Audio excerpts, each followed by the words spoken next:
to acknowledge the medical people who are the traditional.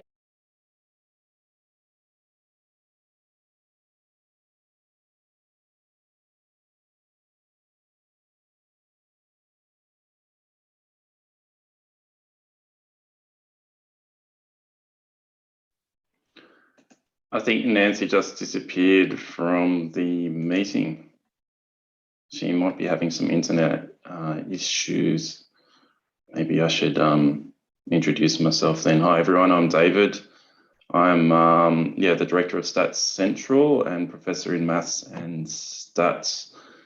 So should we just get started?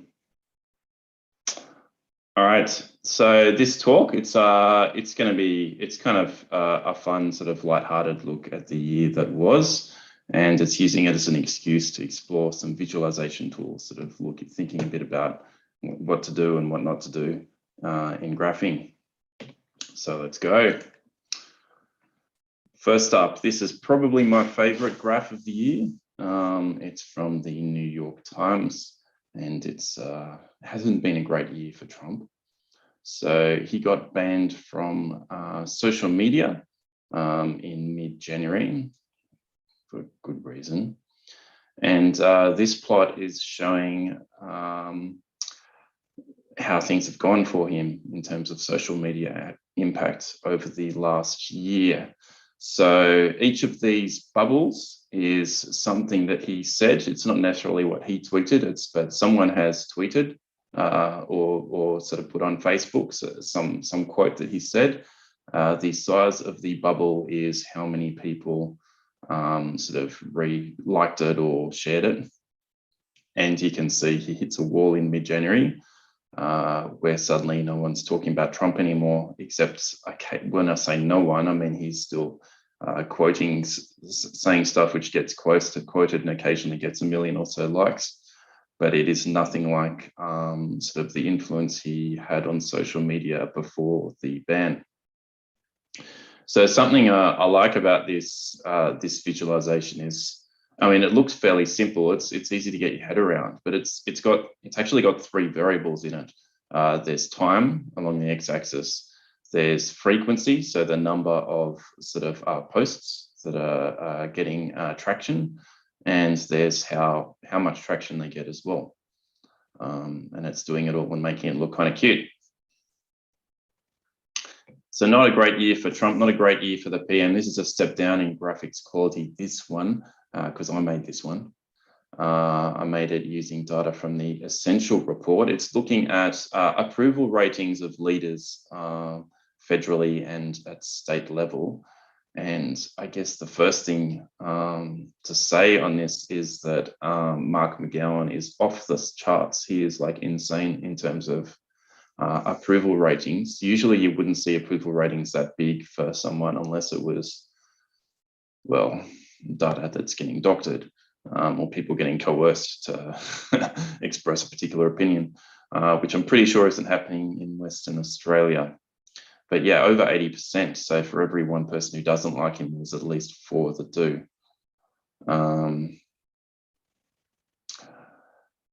Yeah, and so so he's the most popular, but most of them are fairly stable year on year, except New South Wales. It took a big jump downhill with the change of Premier. But there's no, ScoMo doesn't have an excuse though up at the top. So up at the top, the red bar is way bigger than the yellow bar, meaning that approval of his performance has reduced substantially over the last year. He's now at less than 50% approval. And he's actually in a bit of trouble for the election. Things are going to have to turn around for him. He's underdog status at the moment, which everyone wants, but honestly, I'm not sure that they do. Okay, so I showed you my favorite graph. This would probably be my least favorite. Thanks to Nancy for this suggestion. It comes from the Statistica website. I'm not sure if it's a joke or not, because Statistica, they publish, they're a stat software place. But what we got here is it's an ugly graph. It's emphasizing that it hasn't been great as a year for airlines. So you can see the bars used to be high and then they all dropped off a cliff. All these ones with nothing are 2020 data and near nothing in 2021. International travel, you can see down here, international is the dark bars. They tend to be, there's no international travel, right? And the domestic market was recovering somewhat to here. And then with the latest lot of lockdowns in the middle of the year, they dropped off. So what's wrong with this graph? Where to start? Okay, the worst thing about this graph is the axis. We're talking about time, which is a continuous quantity, but it's been made categorical and it's been listed not in chronological order. So you got January 2019, then January 2020, then we jump back to March, so it's all over the place in terms of the sequence of the months. Also, just the fact that we're treating it as a categorical variable with separate labels for each month is not great. Like it's a quantitative variable, why not just have 2019, 2020, 21? And why not use lines instead of bars? And why have we got them all individually labeled? It just adds a lot of clutter to the graph, so it makes it actually harder to see what's going on because of all the numbers in there. So we got a really strong pattern in this. The story here is a really strong pattern, really high, then it just fell off a cliff.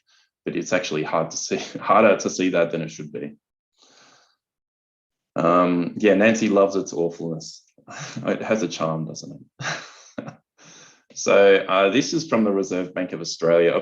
I'm afraid I got a few boring graphs from the Reserve Bank chart pack. If you like economics and if you want to see what the last year or two has done economically to Australia, it's a great place to go to get that. But it is economics, which is not my favorite thing.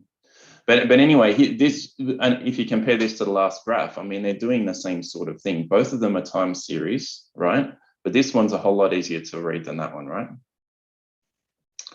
So a couple of things they've done. They've gone for a quantitative axis. They've joined the dots. They've just got lines instead of having bars. They've got rid of all those labels.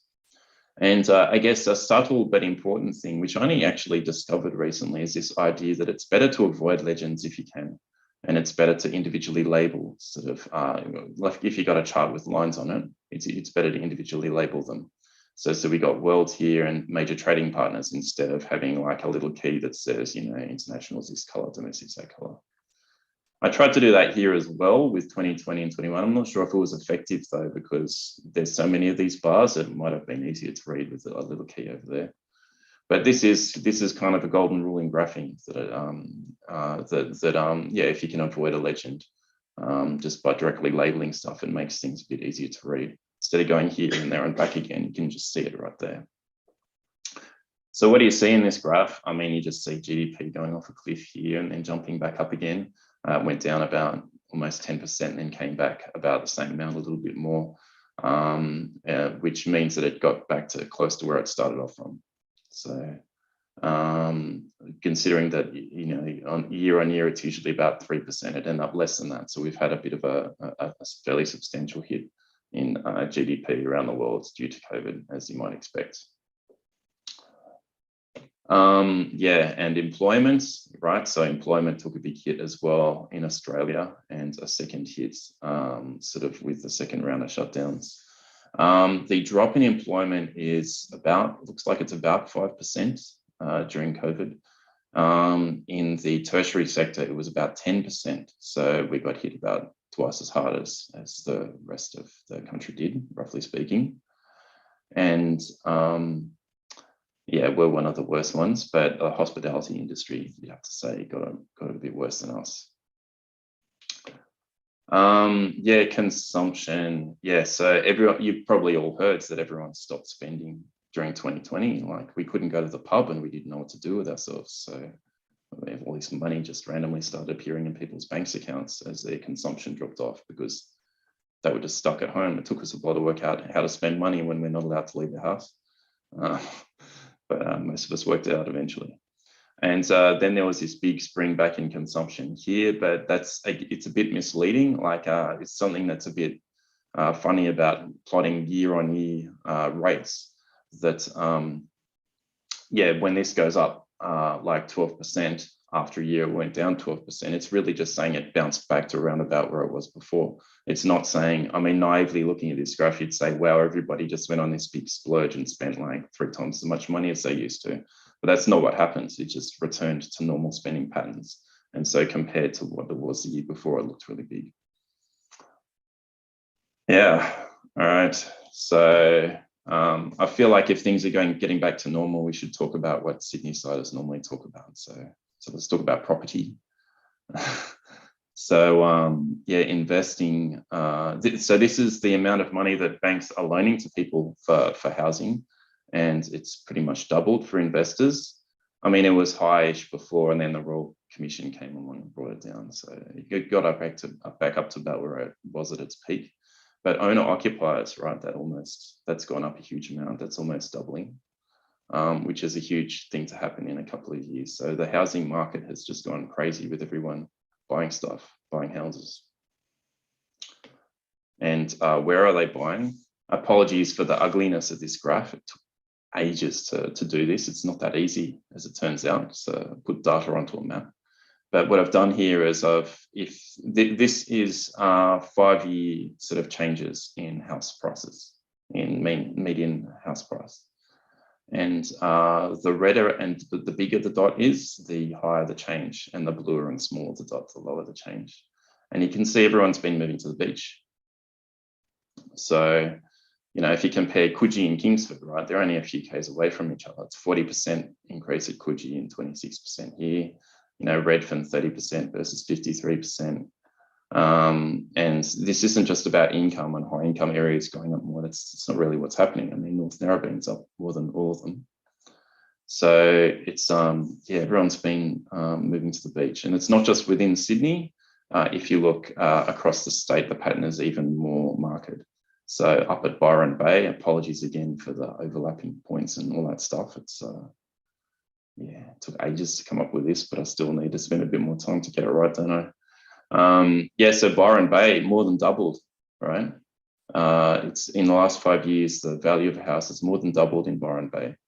And yeah, it's not just the north coast, the far south coast, Bega, is like 76%. That's pretty crazy. Whereas Dubbo is like 22%, Armidale's 11%, right? So everyone's been moving to the beach, and they've been moving as far away from Sydney as they can, as far as I can tell. Yeah. And yeah, this is a major shift in, I guess, the pecking order in the housing market. I mean, Byron Bay houses now cost more than in Burwood. So there's been a real sort of changing in people's priorities here, which has happened during COVID. And yeah, I guess it's hard to get into people's heads and see exactly what's going on, but presumably you'd think there's more people working that are prepared to work remotely and sort of moving further from their work. There's probably also people thinking about where they want to live. If they're stuck at home for like 6 months with nothing to do, then, well, I might as well live somewhere fancy. Like valuing more where they live, basically, and their lifestyle, rethinking their lifestyle, I guess is what's happening. But yeah, that's an interesting one. Yeah, and I mentioned it took ages to put these together. There's some good resources on environmentalcomputing.net if you're annotating maps, sort of putting data on top of maps. Environmental computing, this is a website that was started by some biologists at UNSW to help. Yeah, so it's mainly targeted at the biology community, but it's got some quite useful tools for everyone there. Yeah, so here's some prettier maps where people have superimposed data on maps. I'm not sure if these guys did or if they just photoshopped the thing. They might have cheated and photoshopped. But this is the Washington Post talking about the mice infestation in Australia earlier this year. So it made global news. And you can see, I mean, if you're going to do a graph of a mouse plate, you might as well have lots of mice on it. So stylistically, they've gone for some nice tricks here. And yeah, there's lots and lots of mice here. So it was mostly the tablelands and the riverina look like they got it worse, which is also sort of the most important part of Australia's food bowl.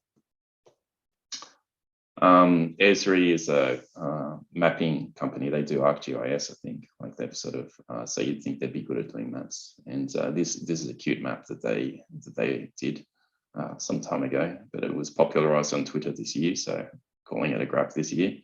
Yeah, this is UFO sightings. So there's a little yellow dot for each UFO sighting over the last 100 odd years. And I guess we can conclude from this that aliens love the US and they speak English.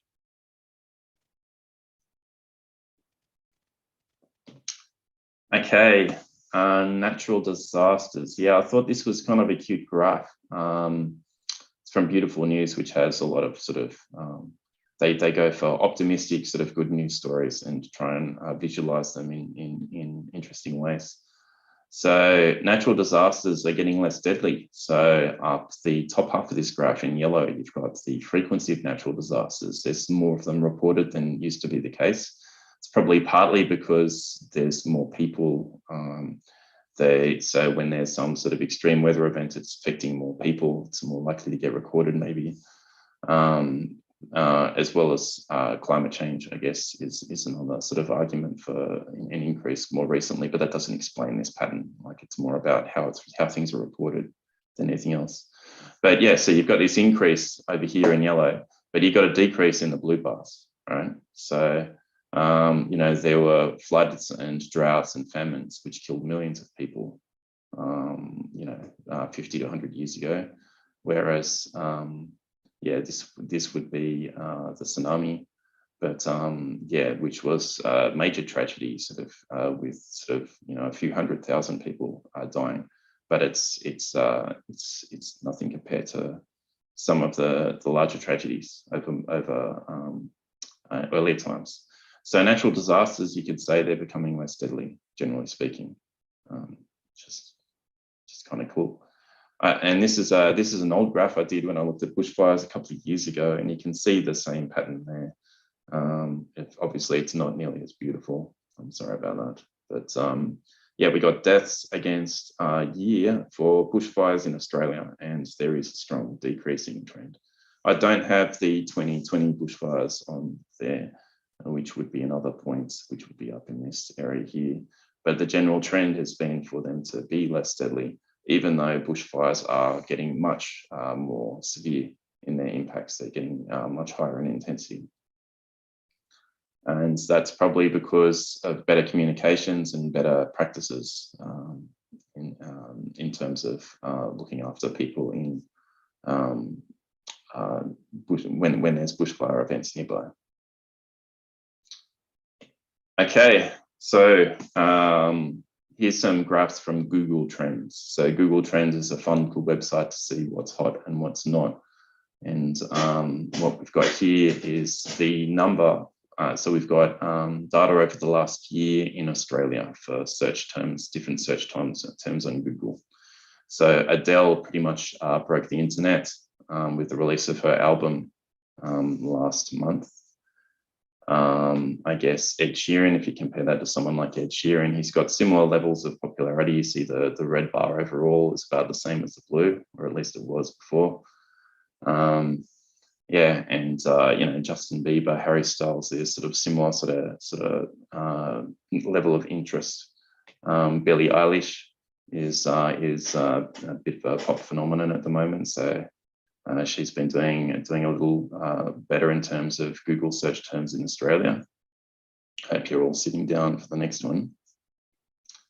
BTS, people.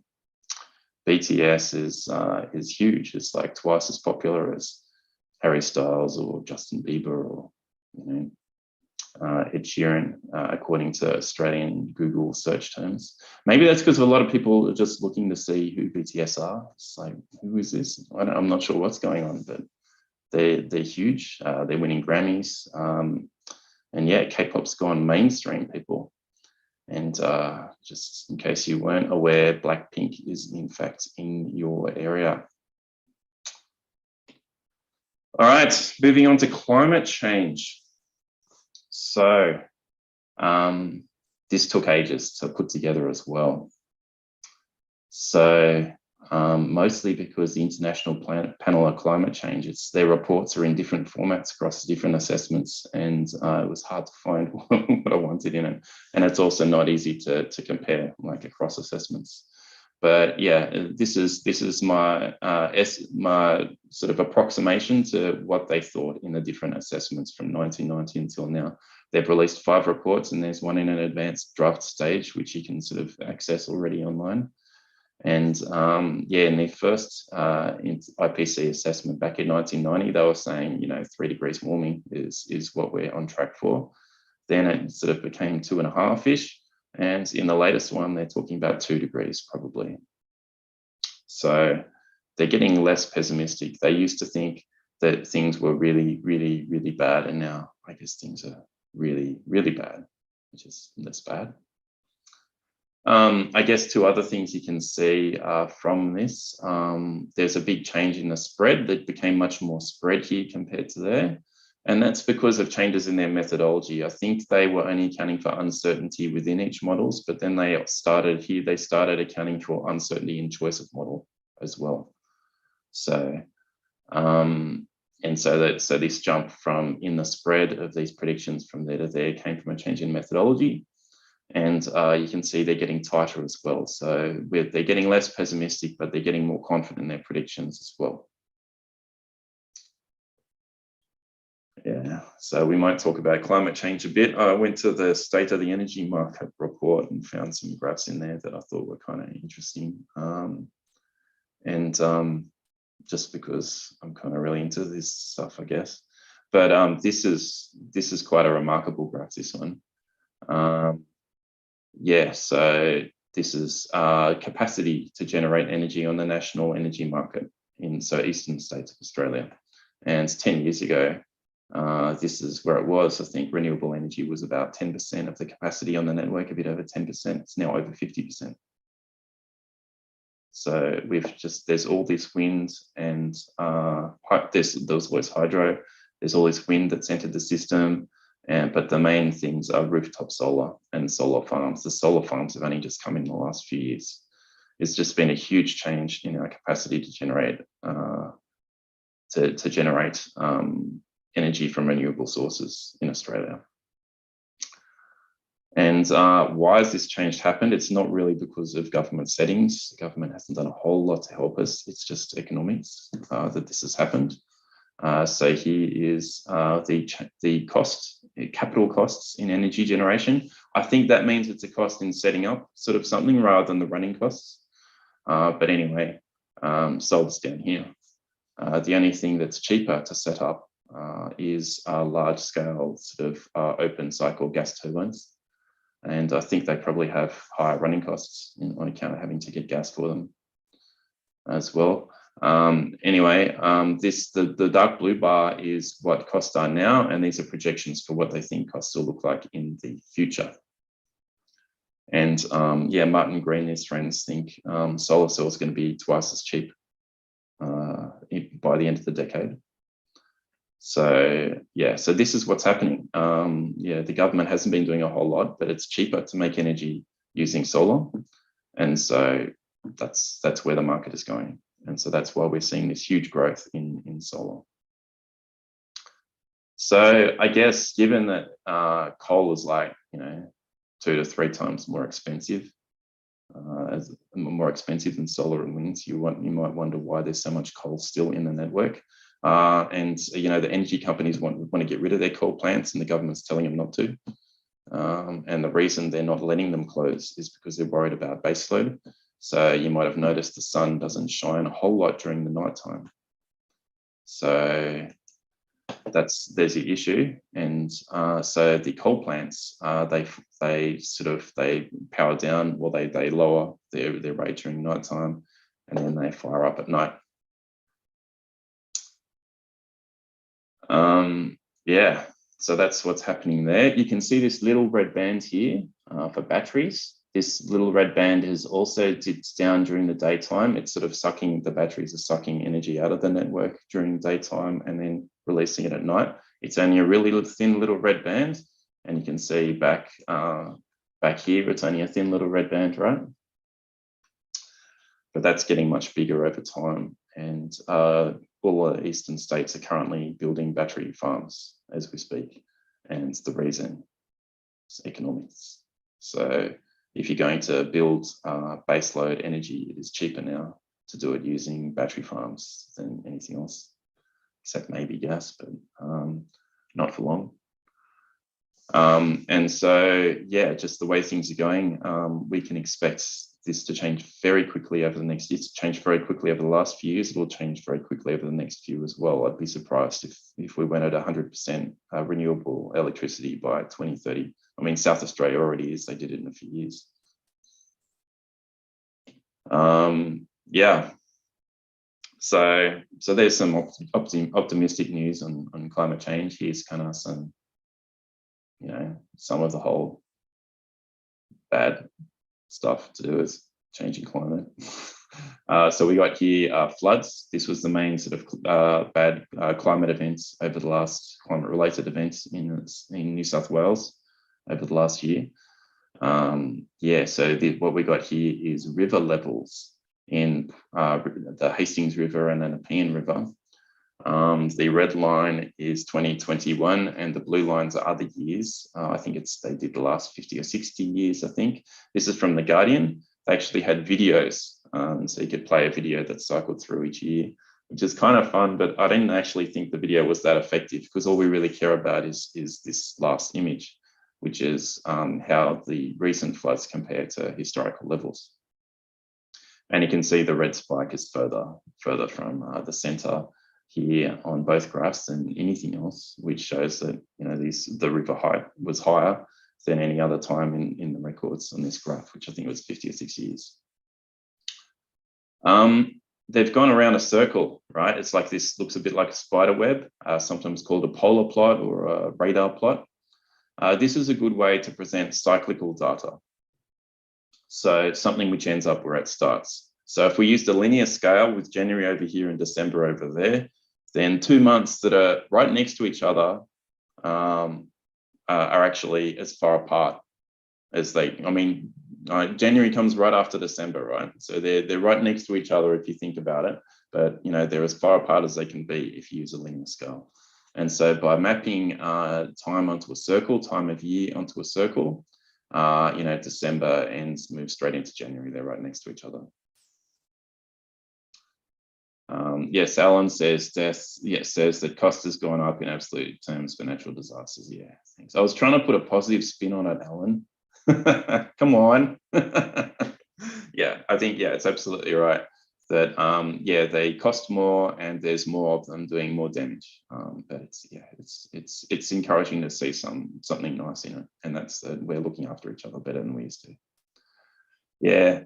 So anyway, so I was saying radar sort of plots. If you've got something that ends where it starts, so time of day, time of week. I actually made a calendar for my daughter for days of the week, which was like a spinning circle, so that we turn it so that Monday comes after Sunday and Saturday comes after Sunday. Just because if it's some periodic thing, it helps you get your head around that. It's a good way to visualize it, mapping it on a circle. The downside of mapping stuff onto a circle is that it's harder to compare the response. And so, if you want to see how big this peak is compared to that one there, you've got to kind of sort of follow it all the way around this circle. And if it was in a straight line, it's easier to do. So you can better capture the seasonal nature of the cyclical nature of something if you use a radar plot, but it can make it a bit harder to interpret the response. And I guess the best we can do is to have plenty of these circles on the graph that are labeled to help people to sort of see how high things are. But anyway, looking at this plot, apart from the 2021 being big, the other thing you can see is that rainfall is quite seasonal in Port Macquarie. So you can see all these big river levels in Port Macquarie. It's happening around here. There's none of them happening around there. So it's late summer and early autumn is when they have most of their rain. It's quite seasonal, whereas Sydney is fairly aseasonal. In recent years, it's starting to become a bit seasonal. We're starting to get a bit more of this happening. But historically, it's been relatively aseasonal in Sydney. I got one more graph for you, and it's by Mark Donohoe. And yeah, it's so we've got a new website. So the Mark Wainwright Analytical Center has been building a new website, and so we needed a new banner for it, and there were some rules for the banner, and this is what we came up with. So we had a competition to see who could come up with the best banner idea, and Mark's blown everyone away. No one else has even tried after seeing what he came up with. So this is a graph of requests for help from Stats Central since we started back in 2016. It is also a radar plot like this one with New Year's at the top. And there's a smoother on there in UNSW yellow, which just so happens to have a heart shape, which is kind of cute. But what's happening there is that we get almost no requests, pretty much no requests for assistance during shutdown. And then in sort of early February, we get a whole lot of requests usually.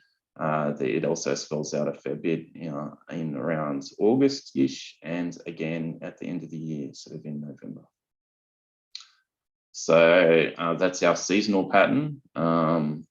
And you can also see some year-to-year variation here if you look closely enough, because the darker bars are more recent years. The whiter bars are the earlier ones. So 2016 is white, and then I think this year was dark blue. And you can see the white bars tend to be shorter than blue bars because requests for assistance have roughly doubled since we started back in 2016. So, I had a graph here which has disappeared. I had a picture of Stats Central which has disappeared. I don't know why I can't see that anymore. Oh, there you go. Yeah, it was an animation. So this is Stats Central before we discovered virtual backgrounds. As you know, Mark will be in space and Peter will be in the bush somewhere. And I've also got a picture on here of a book which I've read recently on data visualization. It was written by some people working at Google, so it's skewed more towards visualizations for boardroom meetings rather than for academic work, but it's still got a lot of useful ideas in there. I first looked at books on data visualization when I was a PhD student 20 years ago. Coming back and having another look more recently, it's like thinking has changed and sort of technical capacities have changed as well. So I actually think this is something all of us should do, say every decade, read a book on graphing. It only takes you a couple of hours. They're always quite easy to read because they're just full of pictures.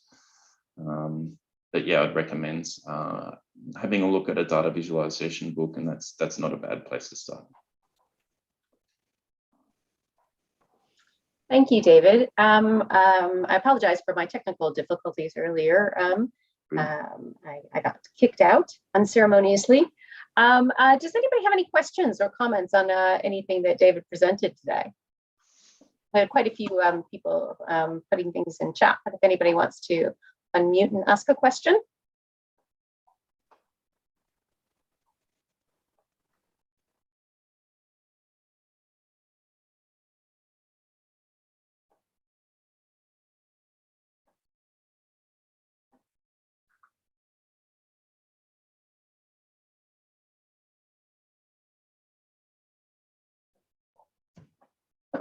Alan has an interesting idea about the Stats Central request plot, about indicating and on the radio plot, particularly important dates around grant proposals and things like that.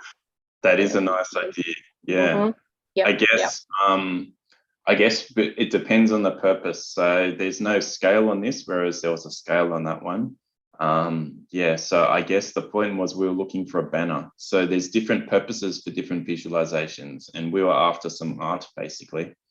And so I think Mark was trying to keep it fairly simplified and low on detail, and just coming up with something that looks pretty, which is informed by data.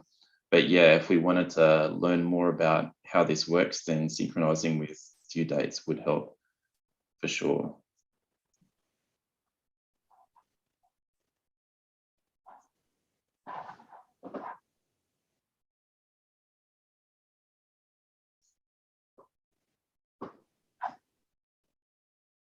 Okay, so yeah, so Susan asks, yes, comments that the placement of cities on weather maps is frustrating. Dots on the city. Yeah, okay, so you can actually do it. So I think the GG map package was the one that I used, but there was details in that link I mentioned. So environmental computing website. Basically, it's using Google Maps. It's an interface to Google Maps. So if you search for North Bondi, it'll tell you, yeah, it'll work out where North Bondi is and put it on and tell you it's that long to get it on the map.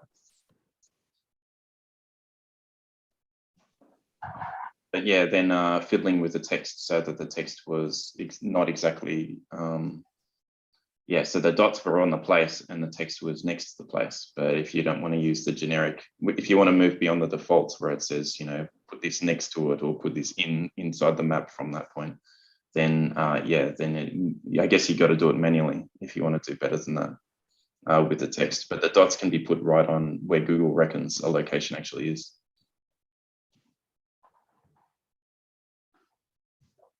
Okay, I think that's about all for us. I certainly wish everybody a very happy, safe holiday period, and we will see you next year. Thank you. Thank you, David, for your talk. Thank you.